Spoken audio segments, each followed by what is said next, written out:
Welcome back to the other side of the coin, everyone. Kante loan DM. Now, is that something that we can start seeing a lot more of? We've finally seen it against Aston Villa. Is this something that we could probably see against Manchester City?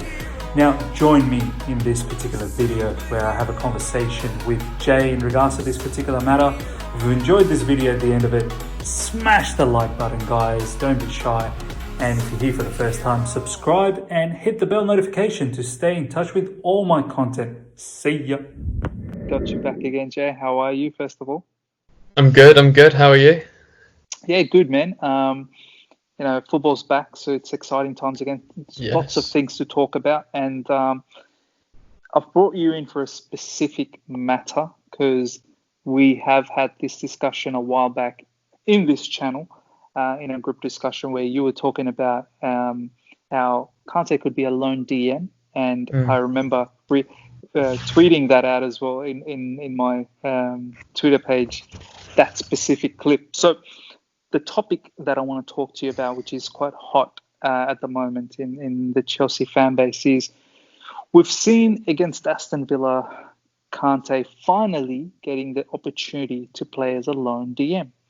Now, I don't recall him playing for Chelsea or for France or for Leicester as a lone DM. I've always seen him with either Matic or when he was playing for Leicester with Drinkwater. For France as well, I think either Pogba or someone is always close to him. So we finally get the opportunity to see him against Aston Villa. First of all, what I want to ask you is, what was your sort of assessment on him as a lone DM against Aston Villa? I thought it was good, to be fair. I thought it was quite kind that we looked very comfortable. The game wasn't too difficult despite going 1-0 down. We dominated possession, which always helps for a lone DM because you need to do less. Yeah. I think he just does what he does whenever he plays. He's always about. He's always running. I think him and Mount were the standout players for the match, in my opinion. I was also screaming for Pulisic to come on because I knew that he would have changed the game, and he did. But I was impressed. I think it's going to be an interesting discussion because my opinion on Kante, a DM, is maybe different from most people's. I think he's definitely capable of doing it. But I was pleasantly impressed by his performance. Were you so on to my next question on this particular topic? Were you a bit at any point in the match were you thinking, okay, well, Aston Villa's not really pushing hard, not really pressing either, they're sitting back, all seemed a bit too easy for Kante at the back? He'd get the ball from the centre backs, he'd look up, he'd ping the ball to Azpilicueta or Alonso or whoever else. And it seemed like, wow, okay, well, he's screening the centre backs and he's pinging the balls from the back. Did it ever cross to you in your mind that, okay, well, what's going to happen against Man City if he's playing in the lone DM role, let's just say for argument's sake? Will he be given that much time and space to do whatever he did against Aston Villa? And the sort of add-on question to this is he capable of handling that type of pressure, against Man City, who may press him really hard? Would he be able to still maintain his lone DM role the way he did against Aston Villa? I don't think so. Do you know what? When I was watching the game against Villa, I was thinking there were points when I said I was watching it with my brother and my dad, and I was saying, this is why Jorginho is so influential when he plays, because what Kante was having to do more often than not was sort of dictate play, and we actually would have probably done better with Jorginho in that deepest role because we had so much of the ball. And we looked like we were struggling, as we have all season, to just unlock those final passes. And Kante, he's our only world-class player. I think everyone will agree with that, but he's not a world-class passer. Thank you for saying that. He doesn't have the ability to control a game the way Jorginho does in that sense. Against Man City, now The thing is, I don't think his best position is as the deepest, as like a sweeper, as a DM.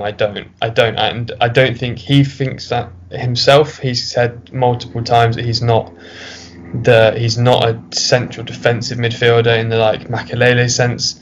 Ever since we've watched him play, he's never played that role permanently. So against Man City, I think it'd be really interesting to try. I just don't know if we can afford to try an experiment against City, but I don't know. I think because they're looking so strong, and I think City, in Pep's eyes, will have had a bit of an embarrassing season this season. Everyone knows that they've got more losses this season than in the last 2 seasons combined. Wow.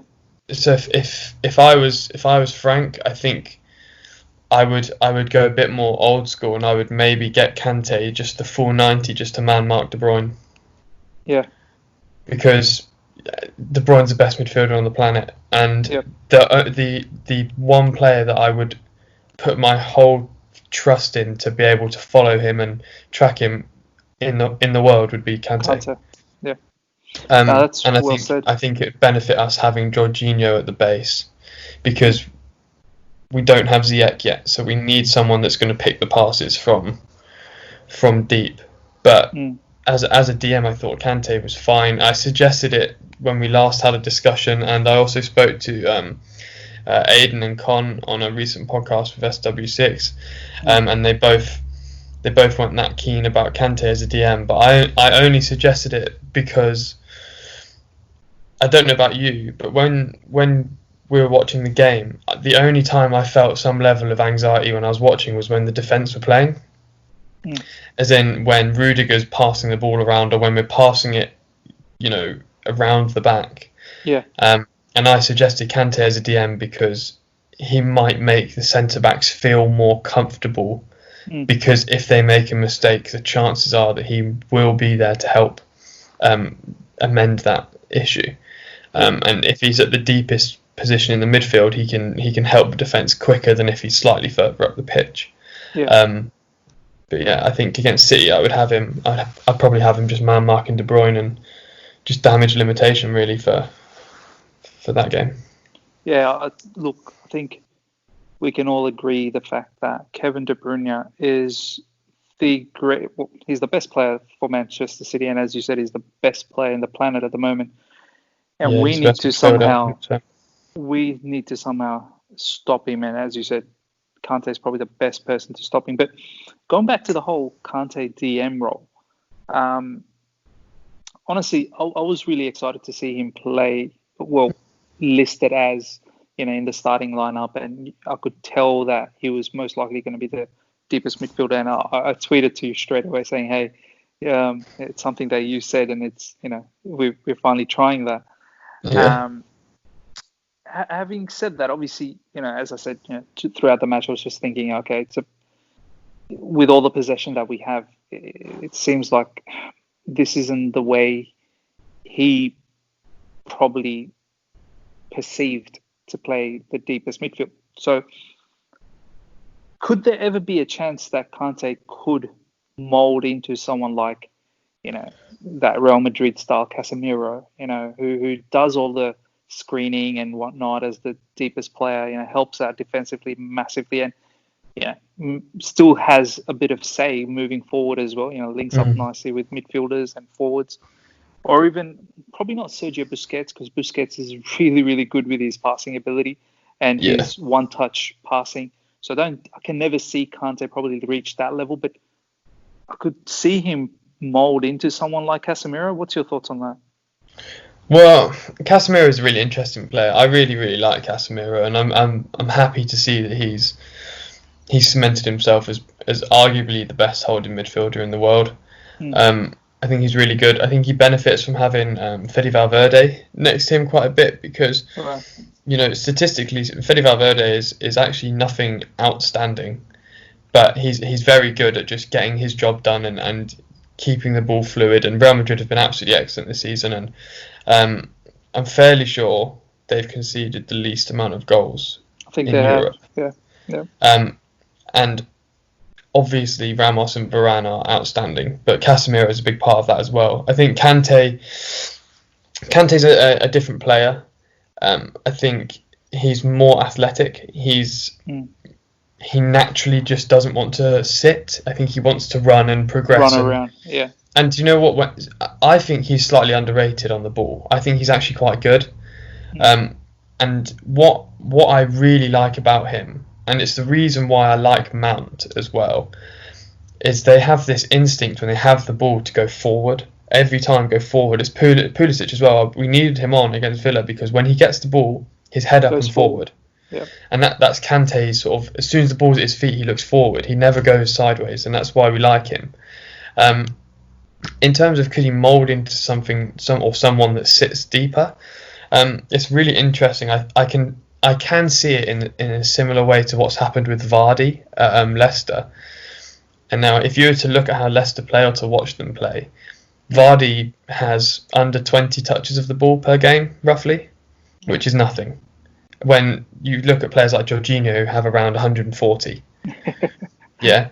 But what Rodgers is doing with Vardy is, okay, you're very pace reliant, but you're getting older. So what we need to do is use you when it's best to use you. So the team will do the work and you will be there. So when Kante gets slightly older and he can't sprint and run as much, just because that happens to every player, yeah, I can see him, because he's so good at football, tactically changing his game to being more comfortable sitting as a DM. But I'm not sure that would be at Chelsea. Yeah. I think that would be another side. I think at Chelsea he's always gonna be up and down the pitch, and it's just, I think the only thing you can ever criticise about Kante is it's just a shame that he doesn't get a few more goals. But it's just not his role. But I think if he got a few more goals, then there'd be no debate about his position. And I don't know. He's just an ambiguous player, isn't he? I think when Sarri came in, the debate was around where Kante is going to play, and that's just continued, I think. And I think we can all agree his best position is probably the central midfielder. Yeah, and that's exactly what I wanted to talk to you now. Is that it's a good way how you've sort of come into that, his best position as a central midfielder. And when we look back at some of his times back in even Leicester, or even when we won the title with Conte, playing alongside, he loves playing alongside someone like either Matic or Drinkwater. So do you reckon that's probably, can we finally decide the fact that no, he's not the greatest as a lone defensive midfielder? He's perhaps best suited with someone alongside him, and he's someone who he'll do all the dirty work in the defensive side. And when it comes to, and can we probably also say that he's probably better suited in a counter-attacking football style as well? Yeah, I think so. I think if you were to think about it, Kante, when Kante made it into the world team of the year, when Chelsea won that Premier League title, and when Leicester won it as well, he was playing in a 2. I think in a 3-5-2, he's very, very comfortable. A 4-2-3-1, I think typically he's very comfortable there, but Chelsea fans argue about it because of how Sarri adopted and changed that position slightly to have sort of playmakers in the pivot. So people are going to debate that, but I think Kante's fine in a pivot. But I don't know if he's as good as Jorginho and Kovacic together in that position. Yeah. But I do think in a 2 he's probably best off, and I think he's had his best seasons when he's played in a 2. So obviously with Matic at Chelsea, he also played alongside Fabregas for a bit, alongside Drinkwater at Leicester. But I don't know, the Leicester season's just such a strange one that no one knows what's going on. But yeah, I think his best position is as a central midfielder that predominantly defends, but he's very, very good at progressing the ball at his feet. Yeah, he's really, really, really good at that, and I think that's something that Chelsea fans don't talk about as much, because he's always intercepting and tackling and getting the ball. But when he gets the ball back, he goes forward and he travels. He loves to travel, and I think that's why as a central midfielder, he's probably better off in that position than a holding midfielder, because if your holding midfielders travelling, then you lose the cover if you get counter-attacked.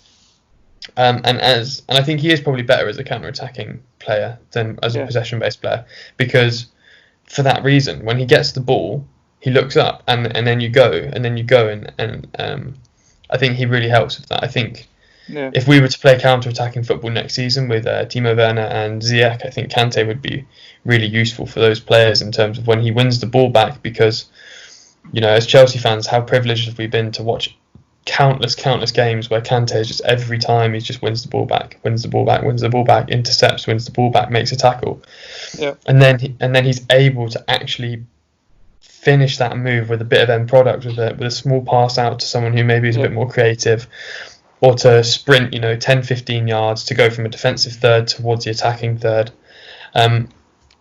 So I think counter-attacking suits him better, definitely, because he's able to utilise his strengths of intercepting, reading the game, tackling, and then breaking forward a little bit more.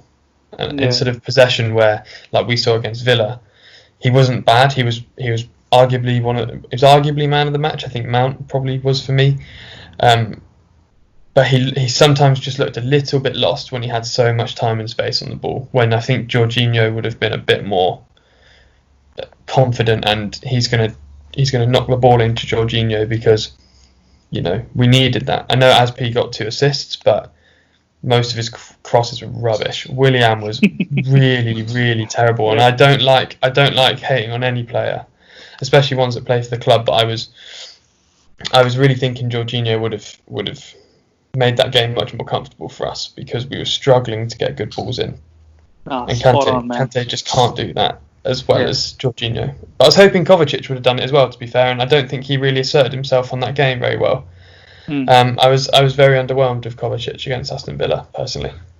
Look, absolutely well said. And I was so frustrated with our fullbacks, and Willian, and their crossing was just, as you said, pathetic. Even though Azpilicueta got the 2 assists, fantastic. And Kante as well, not being able to, he was doing okay defensively, sitting at a deep position, but when we have so much of the ball, it's very, very demanding for him to dictate the play.